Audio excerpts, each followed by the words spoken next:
રાયકા ભાઈઓ એમની વહુના હાલના કરવા જઈ રહ્યા છે। રાયકા ભાઈઓ પણ આપણી ગોળેશ્વરી જોઈ, મારા મુખ જોઈ અપસુકન અનુભવી પાછા ચલા ગયા સખી, જેથી મારો ગર્વ ઉતરી જાય છે।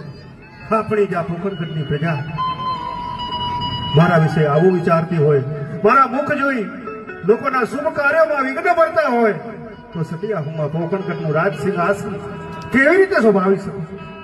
માટે મને પ્રેમથી રજા આપો તો હું કાશી વિશ્વનાથ જઈ ભગવાન મોડાસંબોનું કઠોર તપ કરી અને આનું કંઈક નિવારણ લાવી શકું છું।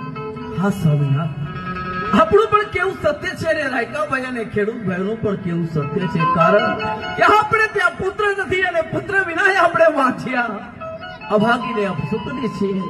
તમારે એટલું જ કેવું છે સ્વામિનાથ કે આપણી દીકરી સગુણા હવે ઉંમર લાયક થઈ ગઈ છે, માટે તેમનું વિભિસાર કરી આપ ઘણી ખુશીથી કાશી વિશ્વનાથ મોડાસંબોના દર્શન કરવા